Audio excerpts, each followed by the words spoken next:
महाराष्ट्रातील सर्व शेतकरी बंधू भगिनींना व मान्यवरांना माझा नमस्कार. Doctor Ramchandra Sable official YouTube चॅनलमध्ये आपणा सर्वांचं स्वागत आहे. आपणास आज मकर संक्रांतीच्या शुभेच्छा. हवामान अंदाजाबद्दल आपण थोडक्यात बोलूया.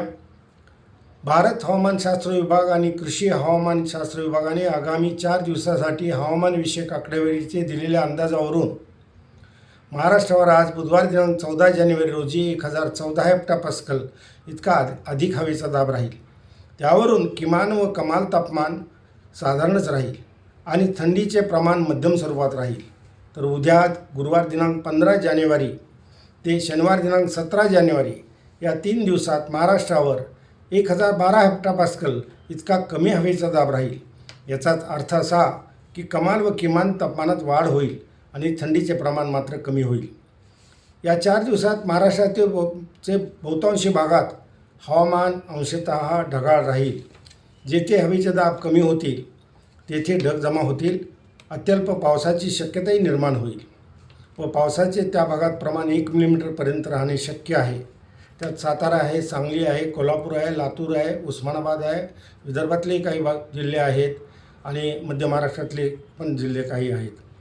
कमाल किमान तापमानात वाढ होणे, वाऱ्याची दिशा प्रामुख्याने आग्नेयेकडून राहणे आणि वारे मोठ्या प्रमाणात बाष्प वाहून आणण्याचे क्रियेमुळे जेथे हवेचे दाब कमी होतील तेथे ढग जमा होऊन अत्यल्प पावसाची शक्यता निर्माण होईल. आज सूर्य मकर वृत्तावरती स्थिर आहे आणि त्यापुढं त्याचं उत्तरायण सुरूच राहणार आहे आणि त्यामुळं थंडीचं प्रमाण हळूवारपणे कमी होत जाणार आहे. आता आपण कृषी सल्ल्याबद्दल थोडक्यात माहिती घेऊया. या उन्हाळी हंगामात आपण ढोबळी मिरची, भेंडी, गवार, दोडका या फळभाज्यांची लागवड आपण करू शकाल. याशिवाय कलिंगड, टरबूज किंवा खरबूज, काकडी यांची लागवड सुरू करता येईल. मूग, उन्हाळी भुईमुगाची पेरणी आपण करू शकाल. उन्हाळी बाजरीची पेरणी आता करता येईल. सुरू ऊसाची लागवड आपण करावी. हा झाला आपल्याला माहिती, कृषी सल्ल्याबाबतची माहिती. आता शेतकऱ्यांच्या प्रश्नांना उत्तरं यामध्ये आपण काही शेतकऱ्यांनी जे काही त्यांचे प्रश्न पाठवले त्याची आपण माहिती घेणार आहोत. तुरीच्या खोडवा पिकात तिळाचे आंतरपीक घेता येईल का? याचं उत्तर आहे घेता येईल आणि ते चालेल, जरूर घ्यावं. तुरीच्या खोडव्याबाबत माहिती द्यावी. आता तुमचं मुख्य पिकाची काढणी केल्यानंतर त्या तुरीची मुळं आणि खोड आणि मुख्य फांद्या तशाच ठेवाव्यात आणि दुय्यम फांद्या छाटून घ्याव्यात. त्यानंतर हेक्टरी 25 किलो नत्र, 50 किलो स्फुरद आणि 25 किलो पालाश ही खते द्यावीत व पाणी द्यावं. त्याच ओलीवर दोन्ही ओळीच्या मध्ये तुरीच्या तिळाची लागवड पूर्ण करावी. अशा प्रकारे आपल्याला हे दुसरं म्हणजे 2 पिकं आपल्याला घेता येतील. याशिवाय आणखी एक प्रश्न विचारला आहे, मोहरीची लागवड करता येईल का? केली तर चालेल का? तर मोहरीची लागवड ही ऑक्टोबर आणि नोव्हेंबर महिन्यात केली जाते. आता आपण करू नये असं मला वाटतं. नंतर सन 2026चा मान्सून महाराष्ट्रासाठी कसा असेल याबद्दल अनेकांनी प्रश्न आपले उपस्थित केलेत. त्यामध्ये 2026चं पाऊसमान कसं असेल, 2026ला एल निनोचा खरंच दुष्काळ पडेल का एल निनोमुळं, 2026चा हवामान अंदाज कसा राहील, या सर्व प्रश्नांची उत्तरं मी खरं म्हणजे वेळोवेळी दर बुधवारी जो आपण हा एपिसोड चालू केला आहे त्याच्यामध्ये मी देण्याचा प्रयत्न केलेला आहे. परंतु आता अलीकडं गेल्या 8 दिवसापूर्वी पुण्यनगरी या औरंगाबादमधील वृत्तपत्रातील डॉक्टर शेषराव पठाडे यांनी माझा फोटो छापून युरोपियन हवामान आणि हवामान विश्लेषण संस्था युरोप यांनी असं म्हटलं आहे की एल निनोची स्थिती पुढं वाढत जाईल वगैरे असं त्यांनी त्या अंदाजामध्ये त्या लेखामध्ये टाकलं आहे. याबाबत माझं मत असं आहे की सध्या प्रशांत महासागराचे पाण्याचे पृष्ठभागाचे तापमान पेरूजवळ 18° आणि इक्वेडोरजवळ 24° इतकं कमी आहे. त्यामुळं हा ला निनाचा प्रभाव कमी झालेला आहे. पण एल निनो वगैरे सध्या तरी नाही आहे. याशिवाय माझ्या मते त्यामुळे 2026ला एल निनोचा मान्सूनचे पूर्व काळात तरी प्रभाव जाणवणारच नाही.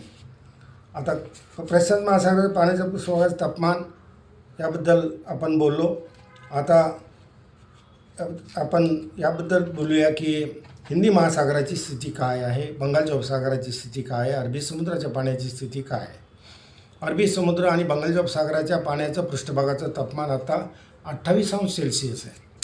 तर हिंदी महासागराच्या पाण्याच्या पृष्ठभागाचं तापमान 29 ते 30°C इतकं वाढलेलं आहे. त्यामुळं सध्या जे बाष्प तयार होत आहे ते त्यामुळं होत आहे आणि आपल्याला बाष्प कमी पडतं आहे असं सध्याची स्थिती नाही आहे आणि पुढं भविष्यकाळातही मला नाही वाटत की अशी स्थिती येऊ शकेल सध्याच्या वातावरणावरनं, सध्याच्या पाण्याच्या तापमानावरनं. त्यामुळं घाबरून जाण्याचं कारण नाही. एल निनोचा बागुलबुवा कुणी उभा केला तर त्याला घाबरायचं सध्या तरी कारण नाही आणि मान्सून सरासरीच्या जवळपास राहील असा माझा प्राथमिक अंदाज आहे.